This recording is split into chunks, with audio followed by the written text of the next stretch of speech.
अहिले त पहिले जस्तो छैन नि। म सानो हुँदाखेरि मेरो क्षेत्रमा त्यति स्कुलहरू थिएन भने म 6 वर्षदेखि चान गाडीमा गुरुसँग छुइ पढेर बसेँ कि। जस्तो म 10-12 वर्ष पुग्दाखेरि गाउँघरतिर दिदीबहिनीहरूले छुइ पढ्न थाल्यो भने कराउने मान्छेहरूले कस्तो नराम्रो समय आयो, यो आइमाईहरूले पनि छुइ पढ्छु भन्छ भन्ने त्यस्तो मैले सुनेको थियो।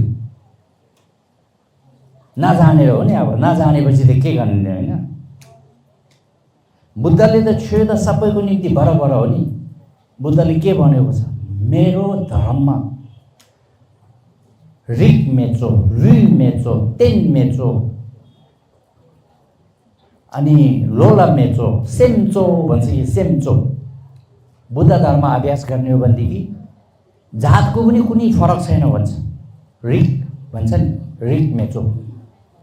बुद्ध धर्म सबै प्राणीको निम्ति बुद्धले धर्म देशना गरेको हो नि। उहाँले मन पर्ने अलि ठुलो बडाको निम्ति मात्रै उहाँले धर्म देशना गरेको होइन। रिक मेचो भन्छ है। तेन भन्दाखेरि के, लिङ्ग स्त्री होस् कि पुरुष होस् सबैको लागि बराबर हो। त्यस कारणले यो चाहिँ लोग्ने मान्छे मात्रले गर्ने धर्म, स्त्री माइली दिदीबहिनी आमाहरूले गर्दैन त्यस्तो छैन नि। अनि लोला केन्सन मे भन्छ कि उमेरमा पनि यो बुढाबुढीले मात्रै गर्ने, यो युवतीले मात्रै गर्ने त्यस्तो कुनै धर्मै हुँदैन। के इम्पोर्टेन्ट हो, के महत्त्वपूर्ण हो, सोच विचार।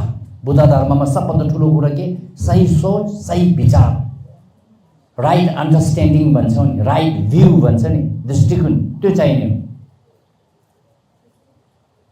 त्यस कारणले अब मलाई कसैले सोध्यो भने म त के भन्छु, आफ्नो समाजमा आफ्नो गाउँठाउँमा कुन परम्पराको धार्मिक अभ्यास गर्दैछु त्यही परम्पराको गर्नु भन्छु कि। किन लामो कम्ती भयो भने दिदीबहिनी आमाहरू पनि सँगै बसेर पढ्नु मिल्यो नि। जाछुन परम्परा गर्ने ठाउँमा जाछुनमै लाग्ने, चाङदेर गर्ने ठाउँमा चाङदेरमै लाग्ने, निङथिक गर्ने ठाउँमा निङथिकमै लाग्ने। धर्म त सबै एउटै हो। निङमा भित्रको त भन्नै पर्दैन। निङमा काकी साक्या केलुक सबै बुद्धले देखाएको बाटो हो नि। यो राम्रो त्यो नराम्रो केही पनि हुँदैन। गर्ने चाहिँ हामी आफैले सहीसँग गर्न सक्छ कि सक्दैन। त्यसो